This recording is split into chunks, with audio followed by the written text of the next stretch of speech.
Okay, so let's go ahead now. Last class we were discussing about how to create an implementation application. So post that it was just like a informative session. It's an informative session. And today onwards we're going to continue with the concepts. So what are we going to learn now is OOPS concepts. Next topic is what? Next topic is OOPS concepts. So why you need to learn about OOPS concepts? Not all the concepts I'm going to tell you. Few of the OOPS concepts I'm going to explain you now. Because when you are practically implementing something in Pega, you definitely need to achieve that reusability things and all. So the reusability and all can be achieved by using OOPS concepts only. So though you are not going to code anything here, definitely you should have idea about what is OOPS concepts and all. Then you can create the architecture of your application in a proper manner. You can have a proper architecture and all. Just I will take you through those things. Just wait. Okay, so here you go now. From here to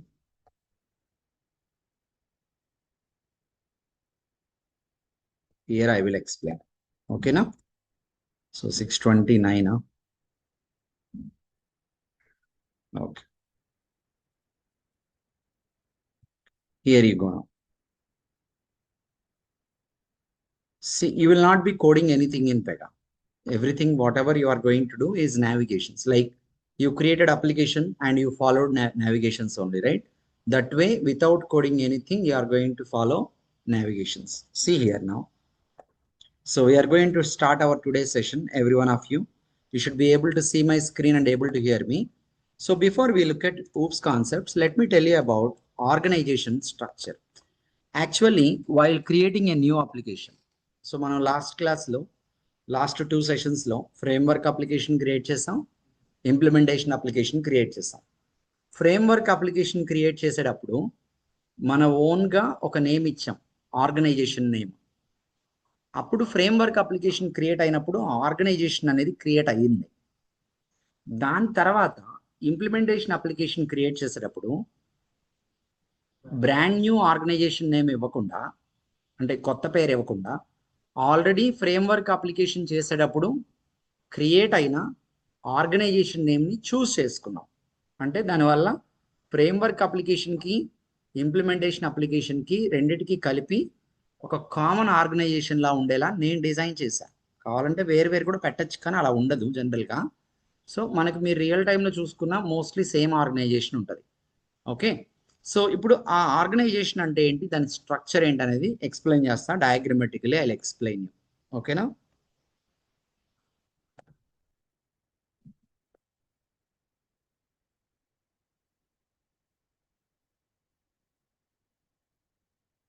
I will open one diagram and explain you. So organization structure. Let me open this diagram. Open with paint.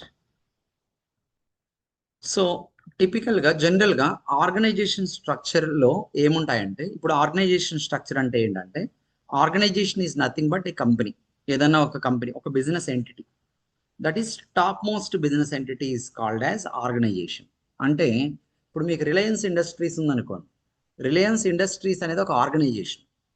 ఈ organisation business structure అనేది it will be having different branches, అంటే different డివిజన్స్గా ఉంటుంది, different యూనిట్స్గా divide చేసి ఉంటుంది అనమాట. జనరల్గా మనం వరల్డ్ వైడ్ ఏ కంపెనీని తీసుకున్నా, those companies will have the same organization structure, where the structure is going to have organization and organizations కి కనెక్ట్ అయ్యి డిఫరెంట్ డివిజన్స్ ఉంటాయి. ఈ నెక్స్ట్ లెవెల్ ఉంది కదా, second level, these are called as divisions. And ప్రతి డివిజన్కి connect అయ్యి different units ఉండొచ్చు. The third level is set to be units. Units కింద మళ్ళీ సబ్ యూనిట్స్ ఉండొచ్చు, సబ్ యూనిట్స్ కింద మళ్ళీ సబ్ యూనిట్స్ వేరే ఉండొచ్చు. అట్లా ట్రీ అనేది ఎంతైనా పెరగచ్చు, depends on how large your business is. మన బిజినెస్ ఎంత లార్జ్ది అన్నదాన్ని బట్టి ఎన్ని సబ్ యూనిట్స్ ఉంటాయి ఏంటి అనేది తెలిసింది. అయితే ఇప్పుడు మీకు ఇక్కడ ఒక ఎగ్జాంపుల్ చూడండి. హ్యానోవర్ ఇన్సూరెన్స్ గ్రూప్ అని ఉంది. ఆర్గనైజేషన్ పేరేంటి? హ్యానోవర్ ఇన్సూరెన్స్ గ్రూప్ అనేది ఒక కంపెనీ. ఈ ఆర్గనైజేషన్ కింద 3 డివిజన్స్ ఉన్నాయి. ఆటో డివిజన్ ఒకటి ఉంది. ఆటో డివిజన్తో పాటు ప్యారలల్గా హ్యూమన్ అనే ఒక డివిజన్ ఉంది. దాని తర్వాత ప్రాపర్టీ అనే డివిజన్ ఉంది. మళ్ళీ ఆటో డివిజన్ కింద రెండు ఉన్నాయి. వీటిల్ని యూనిట్స్ అంటారు. వీటిని ఏమంటారు? యూనిట్స్. పర్సనల్ వెహికల్ అని ఉంది ఆటోలో, మళ్ళీ కమర్షియల్ వెహికల్ అని రెండు డిఫరెంట్ యూనిట్స్ ఉన్నాయి. హ్యూమన్లో హెల్త్ ఉంది, లైఫ్ ఇన్సూరెన్స్ ఉంది. తర్వాత ప్రాపర్టీలో హోమ్ అని ఉంది, ఇంకా వేరే కూడా ఉండొచ్చు, కంపెనీ కార్పొరేట్ కంపెనీస్కి ఇన్సూరెన్స్ అట్లా కూడా ఉండొచ్చు. Property is nothing but physical establishments. Okay, so ఇట్లా మీకు ఆర్గనైజేషన్ కింద డివిజన్స్ కింద యూనిట్స్. మీకు రియల్ లైఫ్లో ప్రతి కంపెనీకి ఉండే స్ట్రక్చర్ ఇలాగే ఉంటుంది. ఒక ఆర్గనైజేషన్ ఉంటుంది, ఆ ఎంటిటీకి కనెక్ట్ అయ్యి చాలా డివిజన్స్ ఉంటాయి వాళ్ళవి. ఆ డివిజన్స్కి కనెక్ట్ అయ్యి డిఫరెంట్ డివిజన్స్కి డిఫరెంట్ యూనిట్స్ కనెక్ట్ అయ్యి ఉంటాయి. ఇప్పుడు బిజినెస్ ఆపరేషన్స్ అనేవి యాక్చువల్గా ఎక్కడ జరుగుతాయి? ఏ ఎంటిటీ లెవెల్లో జరుగుతాయి బిజినెస్ ఆపరేషన్స్ అంటే? యూనిట్ లెవెల్లో బిజినెస్ ఆపరేషన్స్ అనేవి జరుగుతాయి. అంటే నథింగ్ బట్ ఒక ట్రాన్సాక్షన్ ఇనిషియేట్ అయ్యి ప్రాసెస్ అయ్యేదంతా ఎక్కడ జరిగిద్ది అంటే యూనిట్ లెవెల్లో జరిగిద్ది. మరి ఆర్గనైజేషన్ డివిజన్ ఏం చేస్తాయంటే యూనిట్స్కి కావాల్సిన డిఫరెంట్ కామన్ కాంపనెంట్స్ని డివిజన్స్ సప్లై చేస్తాయి. అన్ని డివిజన్స్కి కావాల్సిన కామన్ కాంపనెంట్స్ని ఆర్గనైజేషన్ సప్లై చేస్తుంది అనమాట. ఆర్గనైజేషన్ అనేది సప్లై చేసింది. సో ఇలాంటి స్ట్రక్చరే వరల్డ్ వైడ్ ఏ బిజినెస్కైనా ఉంటుంది. మనం ఇప్పుడు ఒక అప్లికేషన్ క్రియేట్ చేసి అప్లికేషన్లో డిఫరెంట్ ఎంటిటీస్ పెట్టుకోవాలనుకోండి, then we are going to follow the same organisation structure. మనం కూడా ఇదే ఫాలో అవుతాం. అయితే ఇక్కడ మీకు ఒక చిన్న ఎగ్జాంపుల్ తీసుకోండి. మీకు రియల్ లైఫ్లో సపోజ్ ఇప్పుడు ఒక మూవీ ప్రొడక్షన్ హౌస్ ఉందనుకోండి. మూవీ ప్రొడక్షన్ హౌస్ అనేది ఒకటి ఉంది. ఓకే, ఆ ప్రొడక్షన్ హౌస్ వాళ్ళు ఏం చేస్తారు? ఒక మూవీని తయారు చేస్తారు, మేక్ చేస్తారు. They will make a movie. వాళ్ళు తయారు చేసిన మూవీకి మీరు చూడాలి అనుకుంటే what is the transaction that should happen? Ticket sales అవ్వాలి. టికెట్ సేల్స్ అనేది మనం డైరెక్ట్గా మూవీ ప్రొడక్షన్ హౌస్కి వెళ్ళిపోయి అడిగితే వాళ్ళు ఇవ్వరు. సో వాళ్ళ కింద ఇంకో లెవెల్ ఉంటుంది. ఏముంటుంది? డిస్ట్రిబ్యూటర్ అనే లెవెల్ ఉంటుంది. సో అవన్నీ డివిజన్స్. ఒక ప్రొడక్షన్ హౌస్ కింద ఉండే లెవెల్స్ అన్నీ ఏంటిది? Different divisions. ఇప్పుడు ఆ డిస్ట్రిబ్యూటర్ దగ్గరికి వెళ్ళి మనం టికెట్ని కొనాలనుకున్నాం అనుకోండి, దే వోంట్ సెల్. డివిజన్ కూడా సెల్ చేయదు. అంటే బిజినెస్ ట్రాన్సాక్షన్ అనేది ఆర్గనైజేషన్ దగ్గర జరగదు, అలాగే డివిజన్ దగ్గర కూడా జరగదు. అప్పుడు అక్కడి నుంచి మనం ఎక్కడికి వెళ్ళాలి అంటే మీకు సిటీలో థియేటర్స్ ఉంటాయి, థియేటర్స్కి వెళ్ళాలి. ఇప్పుడు థియేటర్స్కి ఫిల్మ్ సప్లై చేసేది డివిజన్స్కి సప్లై చేసేది ఆర్గనైజేషన్. సో ఇప్పుడు theatre is unit level. So ఈ థర్డ్ లెవెల్ ఏదైతే ఉందో అక్కడ మనకి టికెట్ సేల్స్ అనేది జరుగుతాయి. That is what actual business transaction that will happen. Okay, ఒక కార్ కొనాలనుకోండి. మీరు కార్ మ్యానుఫ్యాక్చరింగ్ కంపెనీ టెస్లా దగ్గరికి వెళ్ళిపోతే కొనలేం. అక్కడి నుంచి స్టేట్ వైడ్ డిఫరెంట్ డిస్ట్రిబ్యూటర్స్ ఉంటారు, డివిజన్స్ ఉంటాయి, అక్కడికి వెళ్ళినా కొనలేము. వాళ్ళు అవుట్లెట్స్కి పంపిస్తారు కార్లు. ఎక్కడ? ప్రతి సిటీలో ఉన్న అవుట్లెట్స్కి పంపిస్తారు. ఆ అవుట్లెట్స్కి వెళ్తే యాక్చువల్గా మనం కార్ కొనొచ్చు. సో ఇక్కడ అవుట్లెట్ అనేది ఏంటిది? యూనిట్. సో బిజినెస్ ట్రాన్సాక్షన్స్ ఎప్పుడైనా కూడా యూనిట్ లెవెల్లో జరుగుతాయి. ఆర్గనైజేషన్ డివిజన్ అనేవి పై లెవెల్లో ఉండి కావాల్సిన కామన్ ఫీచర్స్ని సప్లై చేస్తూ ఉంటాయి. ఇది జనరల్ స్ట్రక్చర్ అన్నమాట. ఇది అర్థమైందా ఆన్లైన్లో ఉన్న వాళ్ళందరికీ? Everyone, are you clear about organisation structure concept జనరల్గా?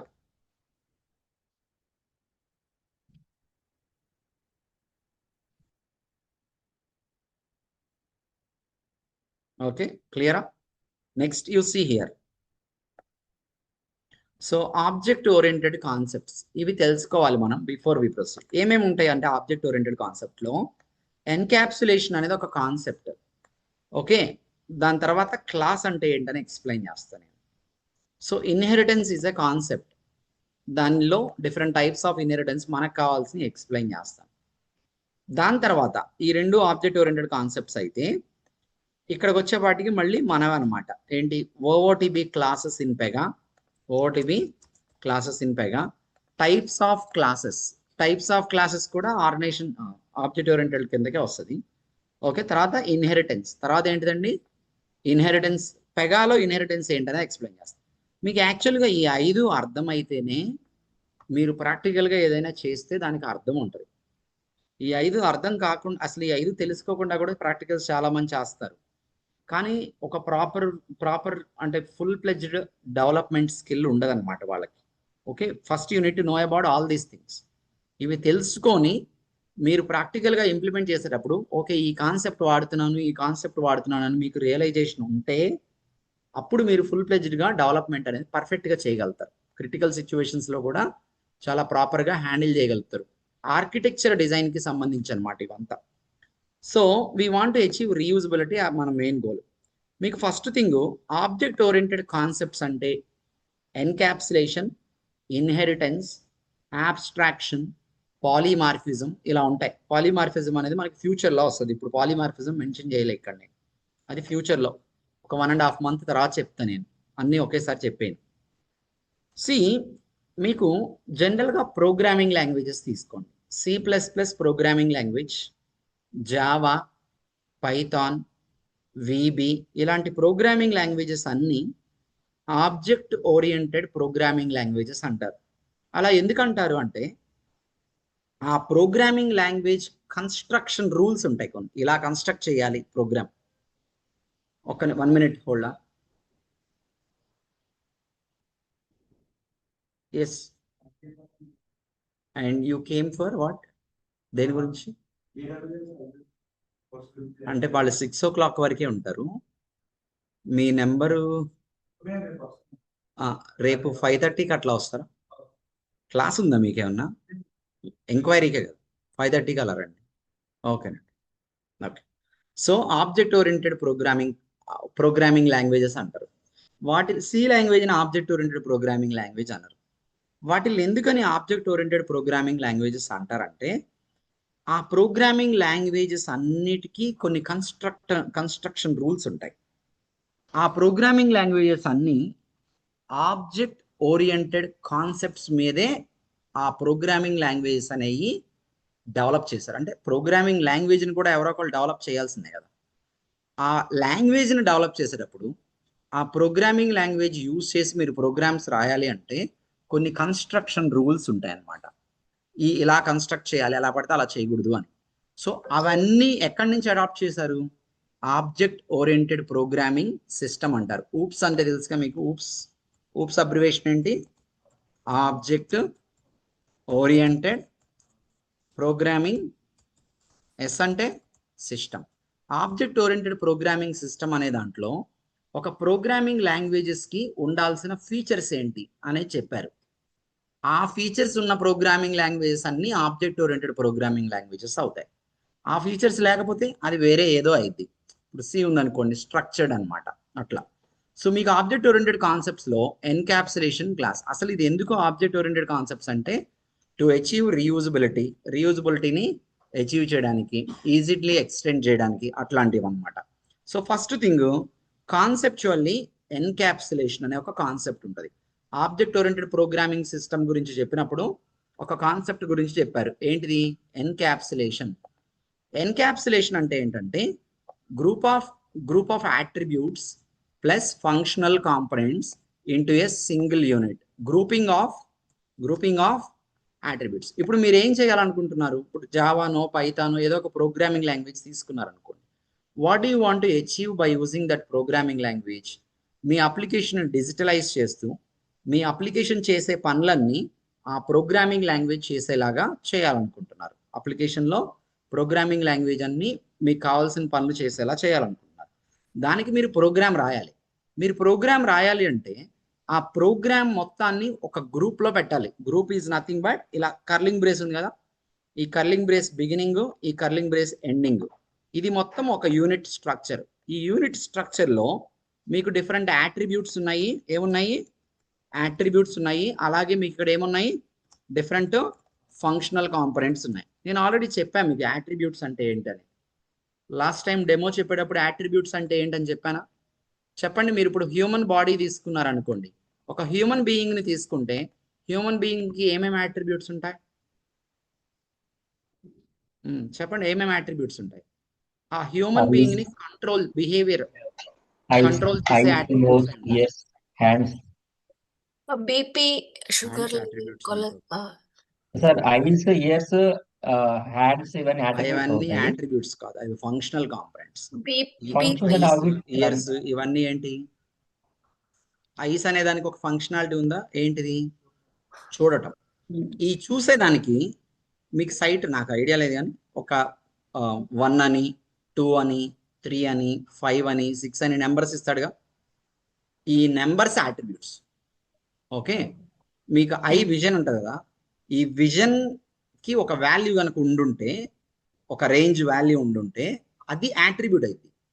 విజన్ ఎప్పుడు వాల్యూ అవ్వదు, అంటే మీ ఐ ఎప్పుడు వాల్యూ అవ్వదు. ఐ అనేది అట్రిబ్యూట్ అవ్వదు. ఐ అనేది ఏమైంది? ఒక ఫంక్షనల్ కాంపొనెంట్ అయింది. ఇయర్ మీరు వింటారు కదా, ఇయర్ అనేది ఒక ఫంక్షనల్ కాంపొనెంట్. అది వినిద్ది దేన్నైనా. దానికి మీరు ఏమైనా వాల్యూస్ ఇస్తే, ఓకే మీ హియరింగ్ రేంజ్ ఎంత ఉంది అని వాల్యూస్ ఇస్తే, అప్పుడు ఆ వాల్యూస్ ఇచ్చేదాన్ని ఇప్పుడు హార్ట్ ఉంది, functional component. Heart beat rate ఉంటుందిగా, ఈ రేట్ అనేది అట్రిబ్యూట్. మీ బీపీ ఉంది, బీపీ వాల్యూ ఉంటుందిగా, that's what attribute. Sugar level, that's called attribute. Attribute is nothing but, okay, yes, that will control the system. ఈ system ని control చేసేవన్నీ attributes. ఇప్పుడు AC ఉంది, ఏసీ 23, 24, 26, 15, 18 అంటున్నా నేను. ఇదేంటి? Temperature range, temperature value. Temperature value ఏం చేస్తుంది? ఇప్పుడు ఆ ఏసీ ఫంక్షనింగ్ ని కంట్రోల్ చేస్తుంది. ఇప్పుడు మీరు 18 అని పెట్టారు అనుకోండి, మేబీ ఆ కండెన్సర్ బాగా ఎక్కువ కంప్రెషన్ లెవెల్లోకి తీసుకెళ్ళిపోయి బాగా ఫాస్ట్గా తీసుకొని ఎక్కువ కంప్రెషన్ లెవెల్లో పెట్టేసి మీకు హై కూలింగ్ ఇచ్చేసింది. అదే మీరు 26 అని పెట్టారు అనుకోండి, తక్కువ కంప్రెషన్ లెవెల్కి వచ్చేసి మీకు ఏమైంది? కూలింగ్ని తగ్గించిద్ది. దాని ఫంక్షన్ అది ఎలా పనిచేయాలనేది ఎలా డిపెండ్ అవుతుంది? ఈ టెంపరేచర్ అనే అట్రిబ్యూట్ అనేది డిసైడ్ చేస్తుంది. అట్లా ప్రతి సిస్టంలో, ఈ ప్రపంచంలో ఉన్న ప్రతి సిస్టంలో ఆ సిస్టమ్ని కంట్రోల్ చేసే అట్రిబ్యూట్స్ అన్నమాట. ఓకే, మీరు ఇప్పుడు ఒక అప్లికేషన్ క్రియేట్ చేశారు. అప్లికేషన్ లోపల ఏముండాలనుకున్నాం? ఫంక్షనల్ కాంపొనెంట్స్ ఉండాలని లాస్ట్ క్లాస్లో కూడా చెప్పాము మీకు, లాస్ట్ టైం కూడా. దాంతో పాటు అట్రిబ్యూట్స్ కూడా ఉంటాయి. సో ఈ attributes plus functional components together ఒక యూనిట్ లాగా పెట్టుకోవాలి. మనం పెట్టుకుంటే అలా డిజైన్ చేసే స్ట్రక్చర్ని మనం ఎన్క్యాప్సులేషన్ అంటాం. జనరల్గా క్యాప్సూల్ అంటే అర్థం ఏంటి? Capsule, you know about capsule, right? What is capsule? ఒక టాబ్లెట్. ఇప్పుడు క్యాప్సూల్ అంటే ఒక టాబ్లెట్, మీకు తెలుసు కదా. ఆ క్యాప్సూల్లో ఏముంటుంది? మెడిసిన్ ఒకటే ఉంటుందా? ఏమేమి ఉంటాయి? డిఫరెంట్ కెమికల్ కాంపోజిషన్స్ కలిపేసి ప్యాక్ చేస్తాడు. మీకు పైన ఉండేదంతా ఏంటి? టాబ్లెట్ పైన ఉండేది ఓన్లీ కోటింగ్. దాని లోపల యాక్చువల్గా ఏముంటుంది? మెడిసిన్ ఉంటుంది. ఎక్కడో ఇంత మెడిసిన్ చిన్నగా ఉంటుంది. డిఫరెంట్ కెమికల్ కాంపోజిషన్స్ కలిపి ఒక ప్యాక్ చేసేసాడు. అట్లా చేయకుండా ఆ కెమికల్ కాంపోజిషన్స్ తీసుకొచ్చి మీ చేతిలో పోయొచ్చు. కుదిరిద్దా సప్లై చేయడానికి? వాడికి కుదరదు. సో అంటే మీకు ఈ వరల్డ్లో ఏదైనా తీసుకోండి, anything you take, AC, TV, laptop, tablet, okay, car, ఇవన్నీ కాంబినేషన్ ఆఫ్, అంటే ఒక group of attributes plus functional components. ఒక కవర్ వేసాడు దాని మీద. ఈ కవరే మనకు పనిచేస్తున్నట్టు కనిపిస్తుంది, కానీ లోపల ఉన్నాయి పనిచేస్తూ ఉంటాయి. హ్యూమన్ బాడీ మనకంతా పైన కవర్ ఉంది. అసలు ఫంక్షనల్ కాంపొనెంట్స్ ఏవి? ఈ కవర్ కాదు, లోపల ఉన్నాయి. ఫంక్షనల్ కాంపొనెంట్స్ అన్ని పనిచేసేవన్నీ, డిఫరెంట్ ఫంక్షనల్ కాంపొనెంట్స్ అన్ని ఒక ప్యాక్ చేసేసి, ఇది హ్యూమన్ బాడీ. ఓకే, ఇది ల్యాప్టాప్. ల్యాప్టాప్లో ఫంక్షనల్ కాంపొనెంట్స్ ఏమున్నాయి? Processor, hard disk, RAM, CPU, ఇవన్నీ. అట్రిబ్యూట్స్ ఏంటి? అట్రిబ్యూట్స్ ల్యాప్టాప్కి అట్రిబ్యూట్స్ ఏంటి? 2 GB RAM, 4 GB RAM, 6 GB RAM అంటారు కదా. ఆ ర్యామ్ క్యాపబిలిటీ ఎంత అనేది అట్రిబ్యూట్. హార్డ్ డిస్క్ ఏంటి? 1 TB, 500 TB అంటున్నారు కదా, జీబీ, సారీ 500 GB, 1 TB అంటున్నారు కదా, అది అట్రిబ్యూట్. ఓకే, దాని తర్వాత ఇట్లా మీకు సిపియు ఉంటుంది, 2 GHz, ఓకే, 4, 6 GHz అని ఉంటాయి కదా. సో అదేంటి? అట్రిబ్యూట్, దాని కెపాసిటీ. ఓకే, అలాగే ఒక కార్ తీసుకున్నారనుకోండి, కార్లో ఫంక్షనల్ కాంపొనెంట్స్ ఏంటి? Engine, okay, petrol tank, gear box, okay, steering, wheels, ఇవన్నీ ఫంక్షనల్ కాంపొనెంట్స్. అట్రిబ్యూట్స్ ఏంటి? మీరు వెళ్ళేటప్పుడు కారు గేర్ నెంబర్ 2లో వెళ్తున్నారు. 2 అంటే అదొక అట్రిబ్యూట్, అది కంట్రోల్ చేసేది ఎంత స్పీడ్ వెళ్ళాలి. అదే 5లో పెట్టారు అనుకోండి ఇంకా స్పీడ్గా వెళ్తారు మీరు. ఓకేనా? సో మీ ఇంజన్ ఉంటుంది, ఇంజను నాకు ఐడియా లేదు కానీ మేబీ 250 cc అని 380 cc అని అంటారు కదా ఇంజన్. అదేంటిది? యాట్రిబ్యూట్. 380 cc అనగానే చాలా ఫాస్ట్గా పికప్ ఉంటుంది, 250 అంటే దానికన్నా కొంచెం తక్కువ పికప్ ఉంటుంది. సో అట్లా అనమాట. So that's what. So anything you create in this world is an example of encapsulation. Encapsulation అంటే ఒక కాన్సెప్ట్ చెప్పారు మనకి, ఒక కాన్సెప్ట్ ఇచ్చారు. ఆ కాన్సెప్ట్ ఏం చెప్తుంది? ఎన్క్యాప్సులేషన్ అనే కాన్సెప్ట్ మీరు క్రియేట్ చేసే ఏ యాట్రిబ్యూట్స్ అయినా, మీరు క్రియేట్ చేసే ఏ ఫంక్షనల్ కాంపోనెంట్స్ అయినా ఒక గ్రూప్ చేసి పెట్టి ఆ గ్రూప్కి ఒక పేరు ఇవ్వండి, ఆ గ్రూపింగ్కి ఒక పేరు ఇవ్వండి, అప్పుడు అది ఎన్క్యాప్సులేట్ అయినట్టు. అలా ఎన్క్యాప్సులేటెడ్గా మీరు డెవలప్ చేసుకుంటా వెళ్ళండి అని చెప్పారు.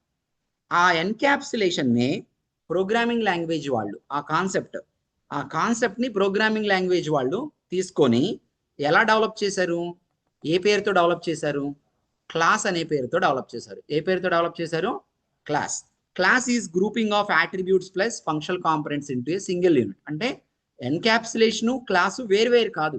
ఎన్క్యాప్సులేషన్ అనేది కాన్సెప్ట్గా చెప్తే దాన్ని రియాలిటీలో ఇంప్లిమెంట్ చేసింది ఎలా? క్లాస్ లాగా ఇంప్లిమెంట్ చేశారు. అంటే మీరు ఒక పేపర్ తీసుకొని ఒక స్కెచ్ చేశారు, మొత్తం అంతా ప్లాన్ చేశారు, ఒక బిల్డింగ్ అనేది ప్లాన్ చేశారు.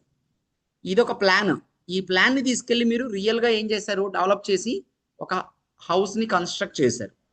సో ఈ హౌస్ ప్లాను వేరు కాదు, హౌసే ప్లాను, ప్లానే హౌస్. అర్థమైందా? ఆ హౌస్ మీరు చూపించమన్నారనుకోండి, మొత్తం ఎలా కన్స్ట్రక్ట్ చేశారు, ఎక్కడ ఏమేమి ఉన్నాయని, హౌస్లోకి వెళ్ళి చెప్తారా, ప్లాన్లోకి వెళ్ళి చెప్తారా? ప్లాన్లోకి వెళ్ళి చెప్తారు. ఈ హౌస్ని ఎలా బిల్డ్ చేశారంటే, ఇదిగో ఈ ప్లాన్ తీసుకొని బిల్డ్ చేశాను, చేసింది ఈ హౌస్ లాగా వచ్చిందని చెప్తారు. హౌస్ ప్లాన్ వేరు కాదు, కానీ plan is a concept, house is a reality. అలాగే encapsulation is a concept, class is a reality we see in the programming language. ఈ కాన్సెప్ట్ అర్థమైందా అందరికీ? ఆన్లైన్లో ఉన్న వాళ్ళకి, everyone? Yes. Tejo, please do not send any request for sharing the screen. Maybe by mistake you would have done. Okay. So అంటే మనం ఏ attribute define చేసినా, ఇప్పుడు లోన్ అనే క్లాస్ ఉంది ఇక్కడ, క్లాస్ లోన్లో యాట్రిబ్యూట్స్ ఏంటి? టైప్ ఆఫ్ లోన్, ఏ టైప్ ఆఫ్ లోన్ కావాలి మీకు, okay, and name of the customer who wish to take this loan, the amount that you wanted to take for the loan, and loan tenure. These are all called attributes. మరి functional components ఏంటి? Collecting data from the customer is a functional component. Checking the eligibility of a customer whether we can give the loan or not. Attributes collect చేశాక loan ఎలిజిబిలిటీకి programmer అన్నయ్యి check చేసుకుంటుంది, ఎలిజిబులా కాదా అని చెప్పి, అది ఒక functional component. Processing the loan is one functional component. ఇలా మీకు different functional components and attributes together will be grouped into a single unit that is called as class. Class అనేది programming లాంగ్వేజ్లో కనపడింది. దాన్ని ఏ కాన్సెప్ట్తో క్లాస్ని తీసుకొచ్చారంటే ఎన్క్యాప్సులేషన్ అనే కాన్సెప్ట్తో తీసుకొచ్చారు. సో ఇట్లాగే మనం సిస్టమ్ డిజైన్ చేసుకోవాలి. మనకి రియల్ వరల్డ్లో కూడా, అంటే ఫిజికల్ వరల్డ్లో కూడా ఇలాగే ఉంటుంది స్ట్రక్చర్. ఎలాగో చెప్తా వినండి మీరు. Let's take an example. ఇప్పుడు ఇక్కడ ఏం చెప్పాను నేను? Class contains functional components plus attributes అని చెప్పా. యాక్చువల్గా మొన్న ఏం చెప్పా మీకు క్లాస్లో?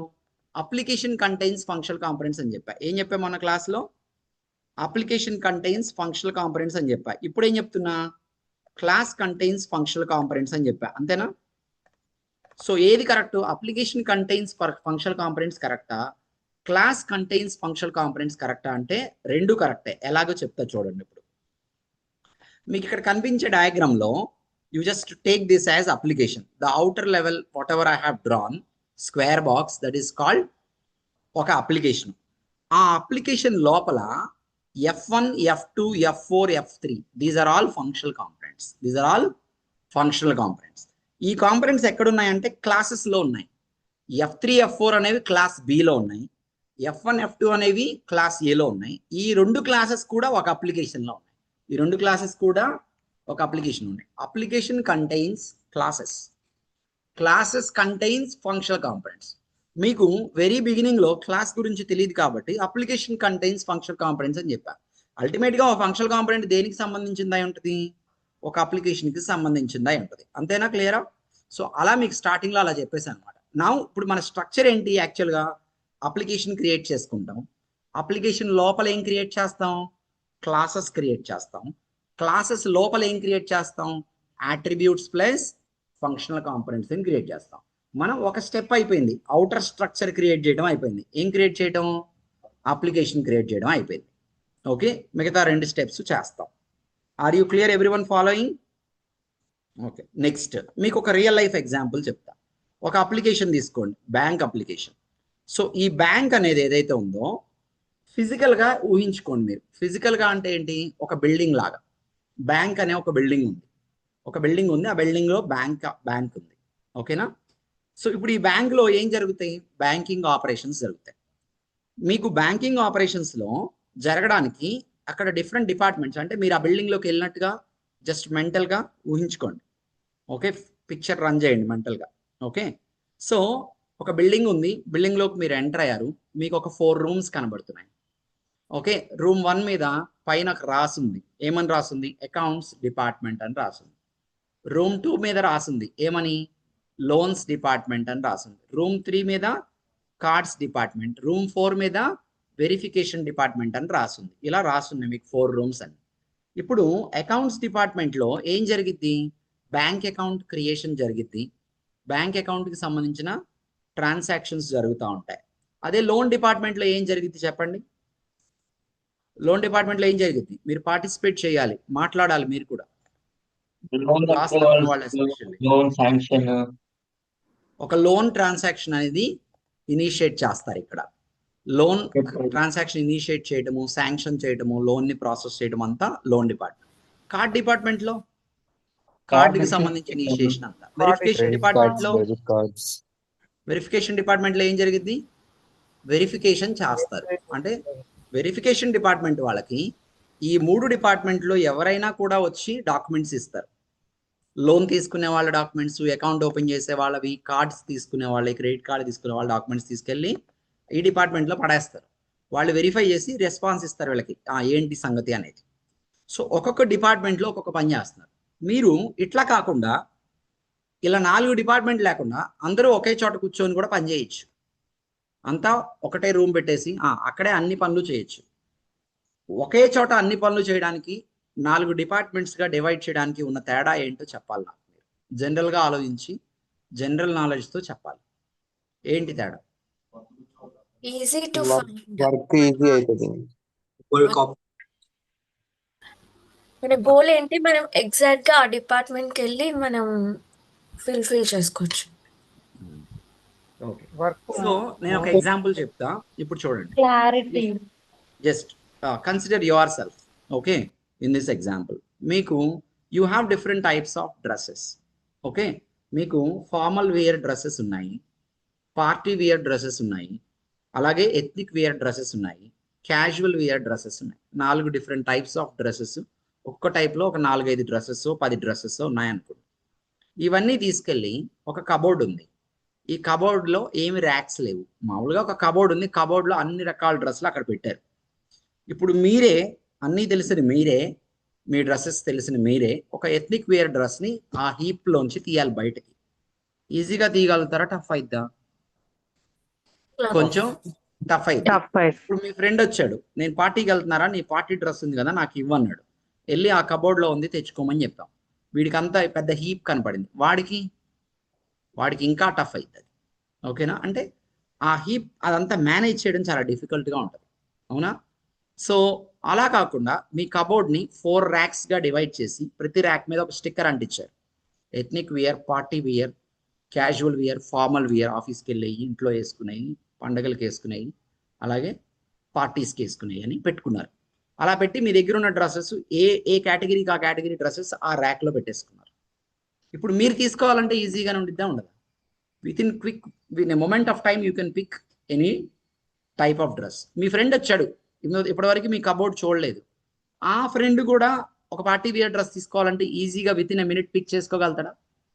సో అంటే మీరు ఇలా డివైడ్ చేసి డిఫరెంట్ డిపార్ట్మెంట్స్గా డివైడ్ చేసి దేనికి దానికి పెట్టుకోవడం వల్ల అడ్వాంటేజ్ ఏంటి అంటే easy to access anything, plus ఇలా దీన్ని ఆర్గనైజింగ్ ద థింగ్స్ అంటారు. ఏమంటారు? ఇలా ఆర్గనైజ్ చేసుకోవడం వల్ల మెయింటైన్ చేయడం ఈజీ అయింది. అవునా కాదా? సో బిజినెస్ వాళ్ళకి ఇవన్నిటిని మెయింటైన్ చేయడం అనేది చాలా ఈజీ. అందుకే రియల్ బిజినెస్ వరల్డ్లో కూడా అన్నీ కలిపి ఒక చోటే క్రియేట్ చేయరు. అన్ని డిఫరెంట్ ఫంక్షనల్ కాంపనెంట్స్ తీసుకొచ్చి ఒక క్లాస్లో పెట్టారు. డిఫరెంట్ డిపార్ట్మెంట్స్గా డివైడ్ చేసి ప్రతి డిపార్ట్మెంట్లో దానికి సంబంధించిన ఫంక్షనల్ కాంపనెంట్స్ పెడతారు. ఇక్కడ ఒక్కొక్క డిపార్ట్మెంట్ని మన రియాలిటీ టెక్నాలజీలోకి వస్తే ఒక క్లాస్ అనమాట. బ్యాంక్ అనేది ఒక అప్లికేషన్ అయితే అకౌంట్ డిపార్ట్మెంట్ అనేది ఒక క్లాస్, లోన్ డిపార్ట్మెంట్ అనేది ఇంకొక క్లాస్, కార్డ్ డిపార్ట్మెంట్ అనేది ఇంకో క్లాస్, వెరిఫికేషన్ అనేది ఒక క్లాస్. ఏ క్లాస్లో దానికి సంబంధించిన అట్రిబ్యూట్స్ ఫంక్షనల్ కాంపనెంట్స్ ఉంటాయి. అట్లా మన అప్లికేషన్ మనం క్రియేట్ చేసినప్పుడు మొత్తం అన్నీ కలిపి బిజినెస్కి ఒక క్లాస్లో చేయకుండా application will have an number of classes, depends on your business structure. Real వరల్డ్లో బిజినెస్ స్ట్రక్చర్ ఎలా ఉంటుందో మనం టెక్నాలజీలో అది చూసే డెవలప్ చేస్తూ ఉంటాం. సో అన్ని క్లాసెస్ క్రియేట్ చేసుకొని ప్రతి క్లాస్లో దానికి కావాల్సిన అట్రిబ్యూట్స్ డిఫైన్ చేస్తాం, దానికి కావాల్సిన ఫంక్షనల్ కాంపనెంట్స్ని డిఫైన్ చేస్తాం. అర్థమైందా? క్లియరా ఎవ్రీవన్? ఆన్లైన్లో ఉన్న వాళ్ళకి అర్థమైందా ఈ point? Unmute and respond. Respond using chatting window as well. Okay, done, clear. Okay, ఇప్పుడు ఇక్కడికి వస్తే ఇప్పుడు మనం ఇలా క్లాసెస్లో చేసాం కదా, డిఫరెంట్ క్లాసెస్లో. అంటే మనం మన అప్లికేషన్లో కూడా క్లాసెస్గా క్రియేట్ చేసుకుంటాం. ఈ క్లాసెస్ గురించి నేను చెప్తా మీకు, మన అప్లికేషన్లో క్లాసెస్ గురించి. I will come to that point. అట్లా క్లాసెస్ లాగా పెట్టుకోవాలి అని తెలియాలి మీకు, ఎన్ నెంబర్ ఆఫ్ క్లాసెస్. ఓకే, తర్వాత మనం ఏం అచీవ్ చేయాలి? డెఫినెట్గా రీయూజబిలిటీ అనేది అచీవ్ చేయాలి. రీయూజబిలిటీ లేకుండా అప్లికేషన్ డెవలప్ చేశారనుకోండి, ప్రాబ్లం ఏంటి? It is difficult. ఎక్స్టెండ్ చేసిన ప్రతిసారి కొత్తగా మళ్ళీ అన్నీ క్రియేట్ చేయాలి.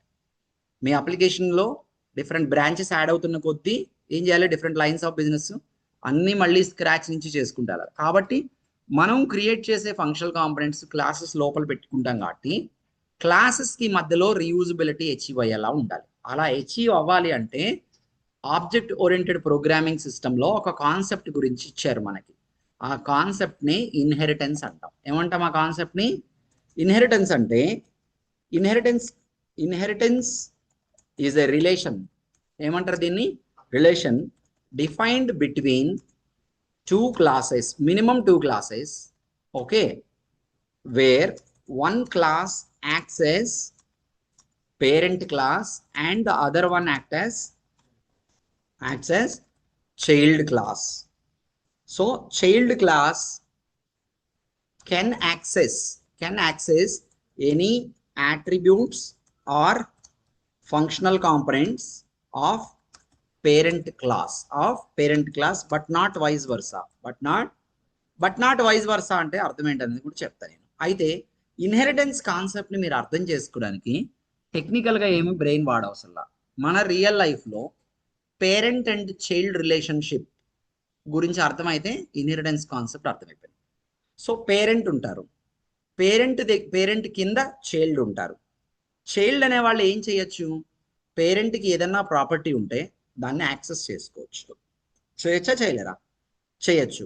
అదే కాన్సెప్ట్ని తీసుకొని ఆబ్జెక్ట్ ఓరియంటెడ్ ప్రోగ్రామింగ్ సిస్టంలో ఇన్హెరిటెన్స్గా పెట్టాడు. ఇన్హెరిటెన్స్ అంటే క్లాస్ ఏ కింద క్లాస్ బి అని క్రియేట్ చేస్తాం. Class B inherits from class A. ఇది ప్రోగ్రామింగ్ లాంగ్వేజ్ మెథడాలజీ. మనం పెగాల ఎలా అనేది నేను తర్వాత చెప్తాను, డిఫైన్ చేయడం. ఊరికే అలా రాసా మీకు అర్థం కాదు. Class B inherits from class ఏ కదా. అంటే క్లాస్ బి అనేది క్లాస్ ఏలో ఉన్న ఏ ఫంక్షనల్ కాంపనెంట్ అయినా యాక్సెస్ చేసుకోవచ్చు. ఇప్పుడు print, this is different. Customer name, what is that? Okay, and it can access okay, ఒక పని చేస్తాను. I will remove this. I will tell you. Loan amount అనే ఒక అట్రిబ్యూట్ ఇచ్చా. ఫంక్షనల్ కాంపనెంట్ క్యాలిక్యులేట్ ఈఎంఐ అనే ఒక ఫంక్షనల్ కాంపనెంట్ పెట్టా. Calculate, దీనిలో లాజికల్. ఇప్పుడు ఈ క్యాలిక్యులేట్ ఈఎంఐ అనే దాన్ని ఇక్కడ డైరెక్ట్గా యాక్సెస్ చేసుకోవచ్చు. Can access calculate EMI. It can access అంటే ఇప్పుడు ఈఎంఐ క్యాలిక్యులేట్ చేయాలనుకోండి, ఇక్కడ class below, I'm sorry, give me 1 minute. Okay, I want to calculate EMI at class B అనుకోండి. ఏమవుతుంది? నా కీబోర్డ్ కీస్ ఏంటి డిఫరెంట్గా పనిచేస్తున్నాయి. వెయిట్ చేయండి ఒక్క నిమిషం. సంథింగ్ రాంగ్, ఏదో ప్రెస్ అయ్యి ఆగిపోయింది కీ. ఓకే, క్యాలిక్యులేట్ ఈఎంఐ అని can access calculate EMI. This is through inheritance. Inheritance ద్వారా దీన్ని access. Also can access loan amount. Loan amount ఇక్కడ కావాలంటే ఇట్ కెన్ యాక్సెస్ ఈఎంఐ అంటే లోన్ అమౌంట్ని ఈఎంఐని మళ్ళీ ఇక్కడ డిక్లేర్ చేయవసరం లేదు. క్యాలిక్యులేట్ ఈఎంఐ పేరెంట్ దగ్గర ఉన్నది తీసేసి. Class B inherits from class ఏ అంటే క్లాస్ బి అనేది చైల్డ్ అయింది, క్లాస్ ఏ అనేది పేరెంట్ అయింది. ఇలా చేయడం వల్ల రీయూజబిలిటీ అచీవ్ అయింది. ఇలా చేయడం వల్ల ఏమైంది? సో రీయూజబిలిటీని అచీవ్ చేయాలి అంటే you can define a relation between two classes as inheritance relation. As what? Inheritance relation. ఇది అర్థమైందా ఆన్లైన్లో ఉన్న వాళ్ళకి? ఇన్హెరిటెన్స్ రిలేషన్ ఆన్లైన్లో ఉన్న వాళ్ళకి అర్థమైందా? ఇన్హెరిటెన్స్ రిలేషన్ మనం ప్రాక్టికల్గా చేయాలి. ఇవన్నీ ప్రాక్టికల్గా మీకు చూపించే ముందు ఊరికే ఎక్స్ప్లెయిన్ చేస్తున్నాం, మీకు తెలియాలి కాబట్టి.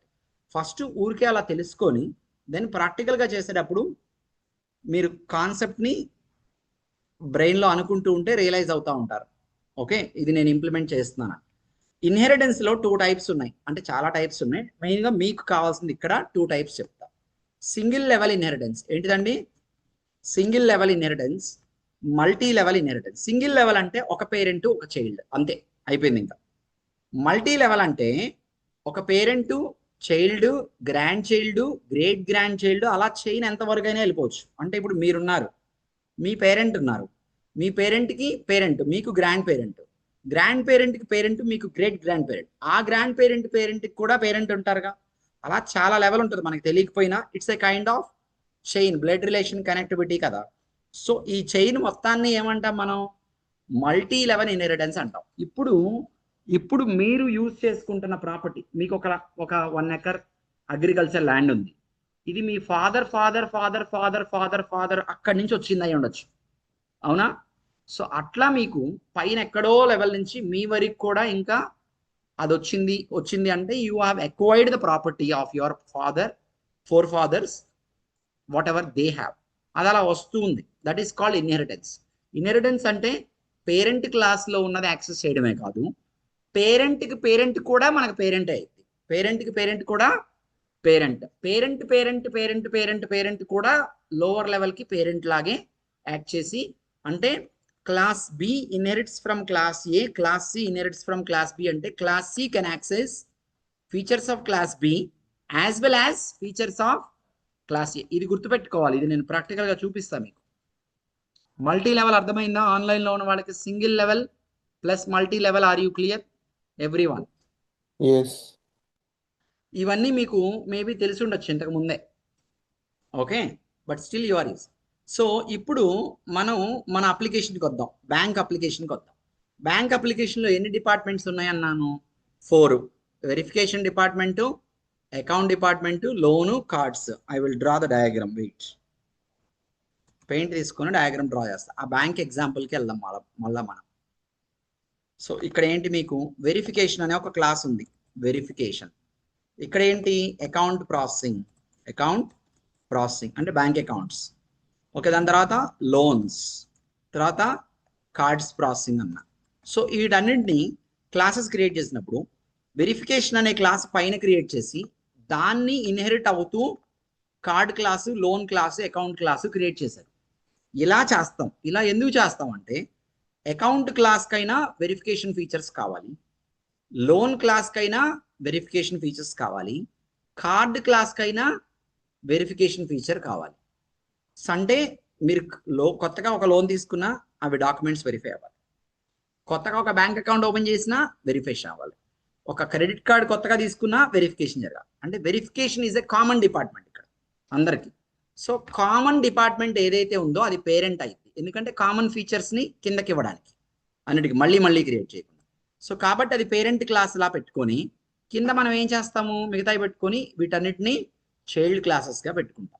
అంటే ఇలా చేయకుండా వెరిఫికేషన్ విడిగా ప్యారలల్గా పెట్టామనుకోండి, ప్రతి చోట వెరిఫికేషన్ ఫంక్షనాలిటీస్ క్రియేట్ చేయాలి, యాక్సెస్ చేయలేం ప్యారలల్గా. కాబట్టి మనం అప్లికేషన్, బ్యాంక్ అప్లికేషన్ కనుక ఒకవేళ చేస్తే మనకి వెరిఫికేషన్ డిపార్ట్మెంట్ అనేది పేరెంట్ క్లాస్ అయిద్దా, చైల్డ్ క్లాస్ అయిద్దా? పేరెంట్ క్లాస్ అయింది. ఎందుకని పేరెంట్ క్లాస్ అయిద్దో చెప్పాలి ఆన్లైన్లో ఉన్న వాళ్ళు. మీకు బిజినెస్ కూడా అర్థం కావాలి. టెక్నాలజీ నేర్చుకుంటాం అంటే ప్రోగ్రామింగ్ నేర్చుకుంటామో డెవలప్మెంట్ నేర్చుకుంటామో కాదు, బిజినెస్ తెలుసుకుని టెక్నాలజీ వచ్చిన వాళ్ళకి మాత్రమే డెవలప్మెంట్ అనేది ప్రాపర్గా వచ్చింది. బిజినెస్ తెలియకుండా మీరు టెక్నికల్గా ఎంత నేర్చుకున్నా you cannot be a good technical guy. Okay, end of the day చెప్పండి.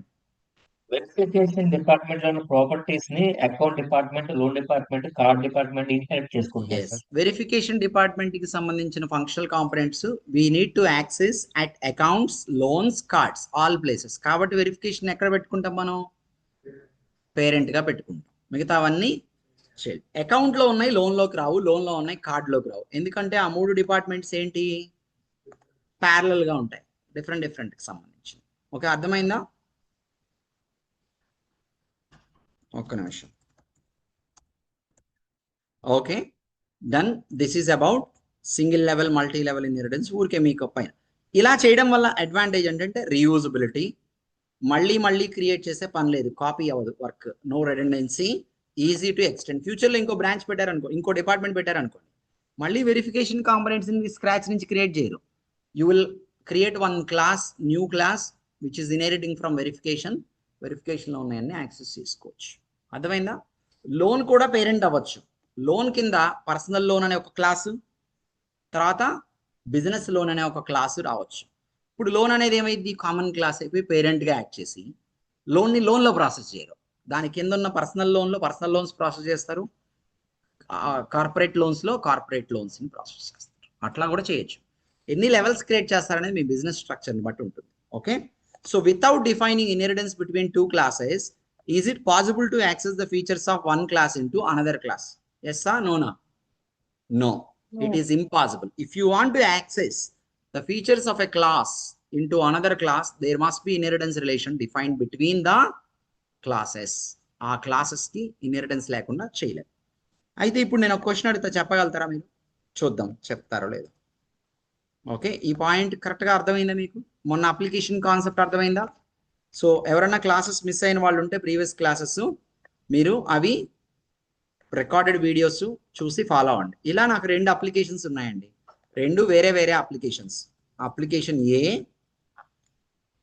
అప్లికేషన్ బి, ఇలా 2 అప్లికేషన్స్ ఉన్నాయి. ఓకేనా? చాలా బాగా అర్థం చేసుకోవాలి, మీరు ఫోకస్ చేయండి.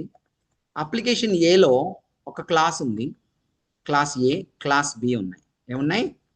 Class A and class B ఉన్నాయి. సరే, కొంచెం పెద్దగా పెడతాను. క్లాస్ ఏ అలాగే క్లాస్ బి అనే 2 క్లాసెస్ ఉన్నాయి. ఓకే, క్లాస్ ఏ,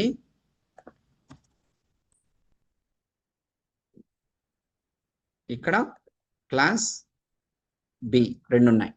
అప్లికేషన్ బిలో క్లాస్ సి ఉంది, క్లాస్ డి ఉంది. Class D, class B, class, I'm so sorry, it's not class B. Oh, it's class C. Class C అని అక్కడ ఒకటి ఉంది వేరే పేరుతో, ఇక్కడ క్లాస్ డి అని ఉంది, క్లాస్ డి అని ఉంది. ఇలా ఉన్నాయి. ఇప్పుడు క్లాస్ ఏలో ఒక ఫంక్షనల్ కాంపొనెంట్ ఏదో ఒకటి పెట్టుకోండి, F1 అనే కాంపొనెంట్ ఉంది. సో FC1 అని, FC ఫంక్షనల్ కాంపొనెంట్ ఏ అంటే క్లాస్ ఏకి సంబంధించి. సో ఇక్కడ మీకు సిలో FC అని ఉంది, functional component C. That I'm going to place inside this is one functional component. నేను కొన్ని క్వశ్చన్స్ అడుగుతా, చెప్పాలి. ఇప్పుడు ఇలా ఉన్నాయి. నేను ఇన్హెరిటెన్స్ ఏమైనా డిఫైన్ చేశానని చెప్పానా మీకు? చెప్పలేదు. ఇప్పుడు first question is, can we define inheritance between class A and B as B is child of A? అంటే ఏకి చైల్డ్ ఏంటి, ఏ నుంచి బి వచ్చినట్టుగా ఇన్హెరిటెన్స్ ని, ఫస్ట్ ఇన్హెరిటెన్స్ ని డిఫైన్ చేయగలనా లేదా అన్నది క్వశ్చన్. చేస్తే can I access FCA here? Is it possible or not possible? Yes. Possible. Accessing is possible. 2 things here. Defining inheritance is possible. Define inheritance is possible. Possible అయిందా లేదా? ఇలాగే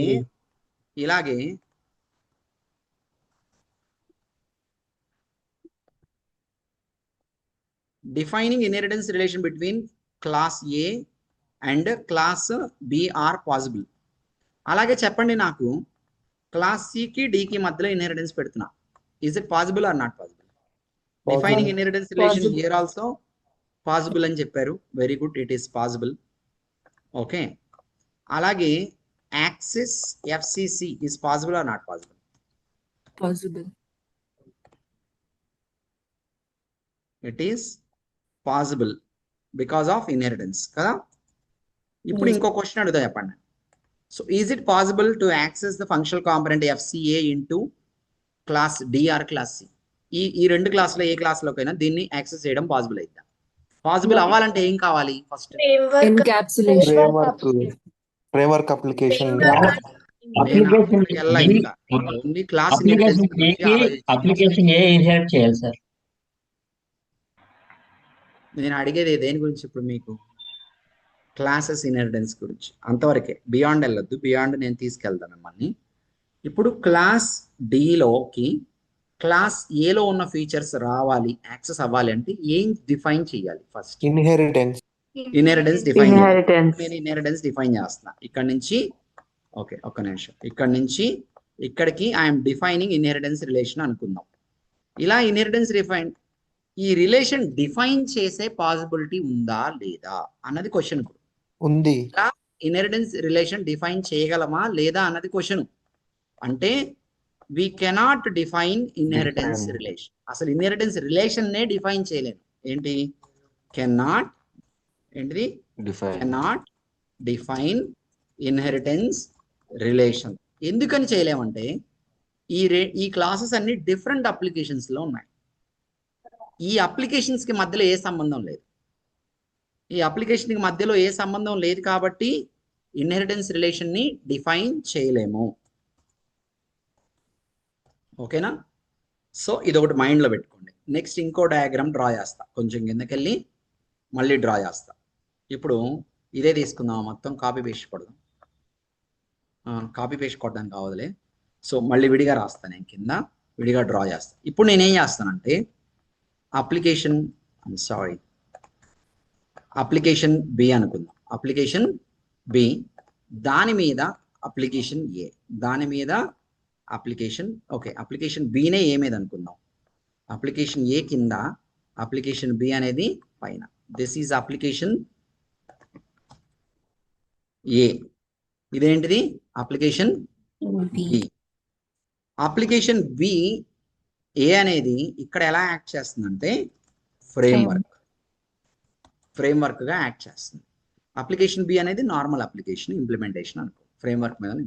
ఇప్పుడు application below ఒక class ఉంది, రెండు ఉన్నాయి classes. అలాగే application ఏలో రెండు క్లాసెస్ ఉన్నాయి.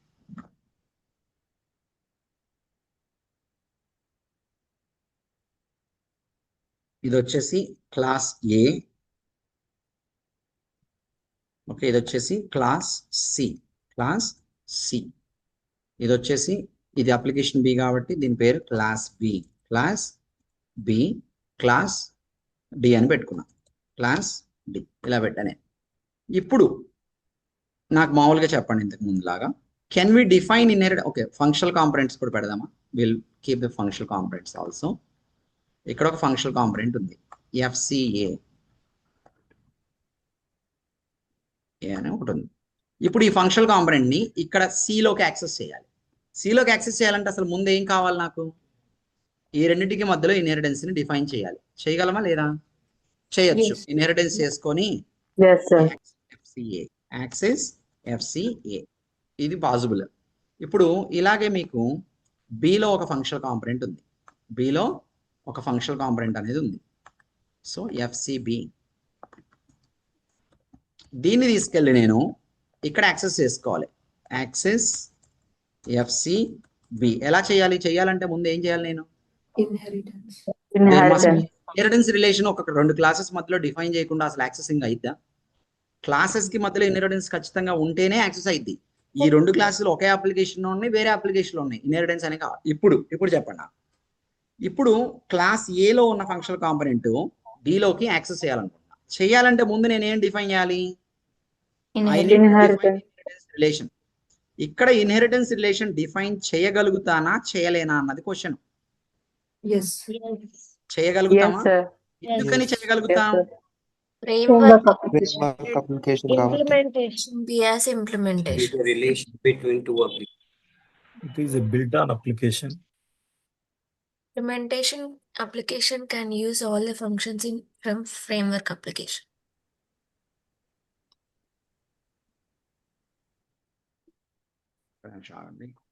Take this blue color.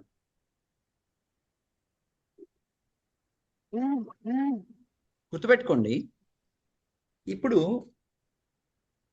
Can access FCA. ఎందుకని యాక్సెస్ చేయగలుగుతుంది ఎఫ్సిఏని? బికాజ్ ఇన్హెరిటెన్స్ రిలేషన్ డిఫైన్ చేశారు.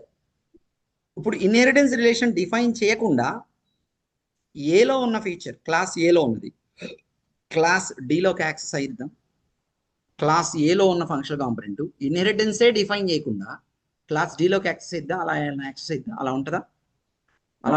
ఆన్లైన్ లో ఈ పాయింట్ మీరు చాలా ప్రాపర్ గా తెలుసుకోవాలి, ఎందుకంటే ఫ్యూచర్ లో ఇది వస్తుంది మీకు. అంటే 2 క్లాసెస్ ఎక్కడైనా ఉండనివ్వండి, ఆ 2 క్లాసెస్ లో ఒక క్లాస్ లో ఉన్నది ఇంకో క్లాస్ లోకి రావాలంటే ఖచ్చితంగా రెండింటి మధ్యలో ఇన్హెరిటెన్స్ ఉండాల్సిందే. ఇది మ్యాండేటరీ. అది సేమ్ అప్లికేషనా వేరే అప్లికేషన్స్ అన్నది క్వశ్చన్ కాదు ఇక్కడ. అసలు 2 క్లాసెస్ ఎక్కడైనా ఉన్నాయండి, ఒక క్లాస్ లో ఇంకో క్లాస్ లో తీసుకోవాలంటే ఏముండాలి? ఇన్హెరిటెన్స్ ఉండాలి. అవి ఒకటే అప్లికేషన్ అనుకోండి, very well you can define inheritance. వేరే అప్లికేషన్ లో ఉన్న క్లాసెస్ మధ్యలో ఇన్హెరిటెన్స్ డిఫైన్ చేయగలగాలి అంటే ఆ అప్లికేషన్స్ 2 ఇలా కనెక్ట్ అయి ఉండాలి. ఎలా? ఒకదాని మీద ఒకటి. ఫ్రేమ్వర్క్ అంటే ఫ్రేమ్వర్క్ ఇంప్లిమెంటేషన్ రిలేషన్ పెట్టడం వల్ల ఇన్హెరిటెన్స్ రిలేషన్ ని డిఫైన్ చేయగలుగుతాం, తర్వాత యాక్సెస్ చేసుకోవాలి. అసలు ఫ్రేమ్వర్క్ ఇంప్లిమెంటేషన్ కాకుండా సపరేట్ అనుకోండి, ఇన్హెరిటెన్సే డిఫైన్ చేయలేము. ఇది చాలా ఇంపార్టెంట్ పాయింట్. ఈ పాయింట్ బేస్ చేసుకొని మళ్ళీ ఫ్యూచర్లో కాన్సెప్ట్ ఎక్స్ప్లెనేషన్ ఉంటుంది. ఇది అర్థమైందా? Clear everyone? ఈ పాయింట్ అర్థమైందా? ఇప్పుడు క్లాస్ సిలో ఉన్నవి క్లాస్ డిలోకి యాక్సెస్ చేయొచ్చా ఏమన్నా ఉంటే? ఇక్కడ డయాగ్రామ్ చూసి చెప్పండి, ఊరికే బుర్ర ఆడిచ్చొద్దు. సేపు చెప్పాక నేను చెప్పేది కరెక్ట్గా విని అప్పుడు చెప్పండి. ఓకే, ఫస్ట్ వినండి, అర్థం చేసుకోండి, బ్రెయిన్ యూజ్ చేయండి. ఇక్కడ ఒక ఫంక్షనల్ కాంపొనెంట్ ఉందనుకోండి, ఈ క్లాస్ సిలో ఉన్న ఫంక్షనల్ కాంపొనెంట్ని నేను ఎక్కడికి యాక్సెస్ చేయాలనుకుంటున్నా? క్లాస్ డిలోకి. ఇప్పుడు మీరు డయాగ్రామ్ ఉన్నట్టుగా చూస్తే అది పాసిబులా కాదా అని అడుగుతున్నా. No. It is not possible unless and until you define inheritance relation between what? Class C and D. అంటే D అనేది C కి చైల్డ్ గా డిఫైన్ చేసే వరకు కూడా మీరు యాక్సెస్. అంటే ఇంప్లిమెంటేషన్ అప్లికేషన్ ని ఫ్రేమ్ వర్క్ మీద క్రియేట్ చేశాం కదా అని చెప్పేసి ఏమీ యాక్సెస్ అయిపోవు ఫంక్షనల్ కాంపొనెంట్. ఎందుకంటే అప్లికేషన్ కి సంబంధించినవి కాదు కాంపొనెంట్స్, డైరెక్ట్ గా దేనికి సంబంధించినవి? క్లాస్ అప్లికేషన్ లో ఉన్న క్లాసెస్ లో ఉన్నాయి.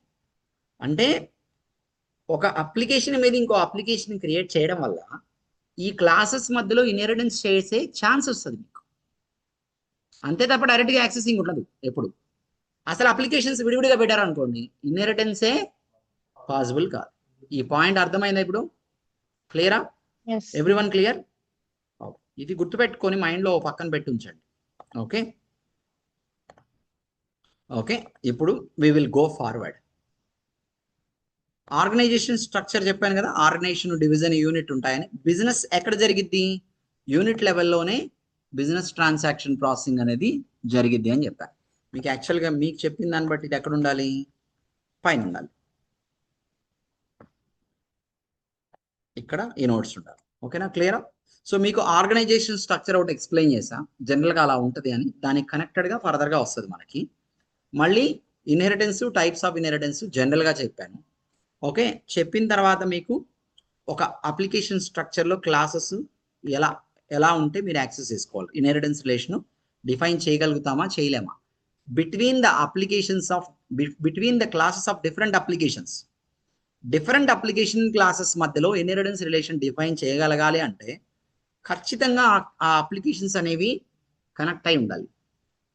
లేవు విడివిడి అప్లికేషన్స్ అనుకోండి, 2 వేరే అప్లికేషన్స్ అనుకోండి, కుదిరిద్దా? అసలు ఇన్హెరిటెన్సే కుదరదు. The main thing to achieve reusability is concept of inheritance. Inheritance that can be defined between classes కి మధ్యలో డిఫైన్ చేసే ఇన్హెరిటెన్సే రీయూజబిలిటీని ఇచ్చింది మనకి. అప్లికేషన్ మీద అప్లికేషన్ క్రియేట్ చేసినంత మాత్రాన అయిపోదు. అలా చేయడం వల్ల ఆ 2 డిఫరెంట్ అప్లికేషన్స్ లో ఉన్న క్లాసెస్ మధ్య ఇన్హెరిటెన్స్ చేయగలదు. ఓకేనా? సో అప్పుడు ఏంటి, ఫ్రేమ్వర్క్ అప్లికేషన్ లో ఉన్న క్లాసెస్ అన్నిటినీ ఇంప్లిమెంటేషన్ లో ఉన్న క్లాసెస్ అన్నిటికీ కలిపితే గనక మనం యాక్సెస్ చేసుకోవాలి. ఇలా వేరే వేరే అప్లికేషన్స్ ఎందుకు చేయాలంటే, ఫ్రేమ్వర్క్ అప్లికేషన్ వరకు విడిగా అమ్ముకోవచ్చు, మనం విడిగా సపరేట్గా దాన్ని ఒక ప్రొడక్ట్ లాగా పెట్టుకొని వేరే వాళ్ళకి సేల్ చేసుకోవచ్చు. ఓకే, సో ఇంతవరకు మీకు అర్థమైతే మిగతా పాయింట్స్ రేపు చెప్తా. రేపు ఏం చెప్తా మీకు,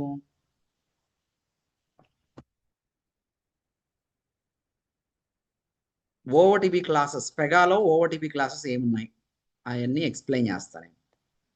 సో రేపు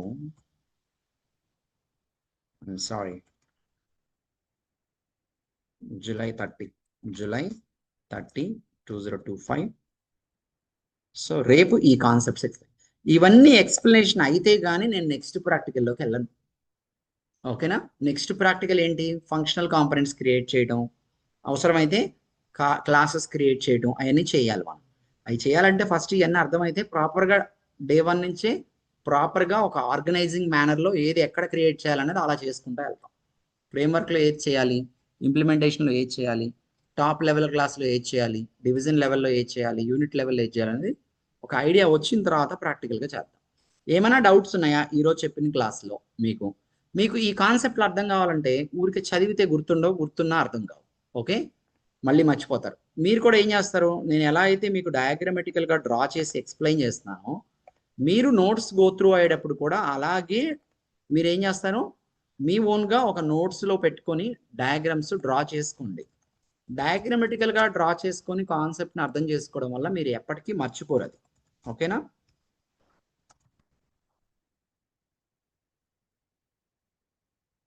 మీకు ఏమైనా డౌట్స్ ఉంటే చెప్పండి. For today we're done. 2 diagrams కూడా డ్రా చేశాం కాబట్టి అవి కూడా అటాచ్ చేస్తాం. మీరు ఊరికనే చదివి పక్కన పడేయద్దు. ఓకేనా? యాజ్ ఐ టోల్డ్ యూ, ఒక బుక్ తీసుకోండి మీరు, inheritance concept notes go through అయ్యేటప్పుడు. ఇక్కడ ఆ బుక్లో ఏం చేస్తారు, నేను ఎలా అయితే డయాగ్రామ్స్ డ్రా చేస్తానో అదేవిధంగా మీకు నచ్చినట్టుగా మీరు డ్రా చేసి అర్థం చేసుకోవడానికి ట్రై చేయండి. కానీ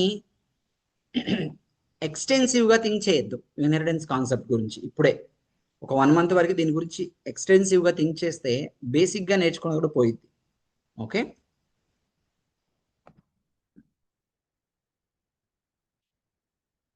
ఇది నిన్న షేర్ చేసాం. ఏమైనా డౌట్స్ ఉన్నాయా? రేపు కూడా సేమ్ మీటింగ్ లింక్ ఉంటుంది. మీకు ఆల్రెడీ ఫీజు పే చేయమని మెసేజ్లు పంపించి ఉంటారు. ఓకేనా? సో కాబట్టి ఇప్పటికీ మనకి ఎన్ని క్లాసులు అయినాయి, రెగ్యులర్ క్లాసెస్ 3 అయినాయి, డెమోస్ ఎన్ని అయినాయి, 3 అయినాయి, 3నా 2నా 2 అయినాయి. 2 days డెమో క్లాసు. లాస్ట్ ఎప్పుడు, ట్యూస్డే స్టార్ట్ అయింది. Tuesday, Wednesday, Thursday, Friday, Monday, Tuesday, అంటే 6 సెషన్స్ అయినాయి. ఈ 6లో 4 రెగ్యులర్ సెషన్స్ అయినాయి, 2 డెమోస్ అయినాయి, అంతే కదా? సో 4 సెషన్స్ అంటే మీకు ప్రాపర్గా ఇచ్చినట్టు ఫ్రీ సెషన్స్.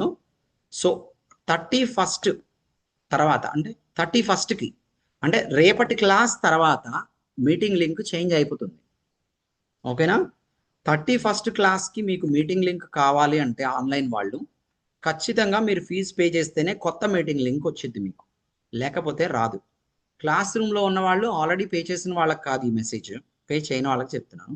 క్లాస్ రూమ్లో ఉన్న వాళ్ళు ఎవరైతే ఉన్నారో మీరు ఫీజు పే చేసి ఎల్లుండి నుంచి రావాలి. రేపైతే ఫ్రీ లింక్, ఈ లింకే యాక్సెస్ అయ్యిద్ది, రేపు కూడా కనెక్ట్ అవ్వచ్చు.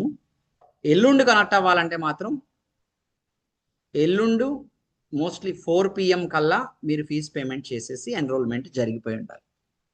ఓకే, క్లియరా? క్లాస్ రూమ్ వాళ్ళకైనా అదే మెసేజ్, ఓకే, ఆన్లైన్ వాళ్ళకైనా అదే మెసేజ్. Clear everyone? అర్థమైందా? సో దాన్ని కంప్లీట్ చేసుకోండి. మళ్ళీ మీరు లాస్ట్ మినిట్లో వచ్చి నాకు ఈ ఒక్క రోజుకి లింక్ ఇవ్వండి అన్న గుర్తుపెట్టుకోండి, ఫ్రీ లింక్ క్లోజ్ చేసి పెయిడ్ లింక్ ఓపెన్ చేశాక మళ్ళీ ఆ లింక్ అసలు షేర్ చేయరు. ఎందుకంటే ఆ లింక్ మారదు, ఒకరోజు షేర్ చేసి మళ్ళీ తర్వాత మార్చుకుంటాం, అట్లా ఏమి ఉండదు.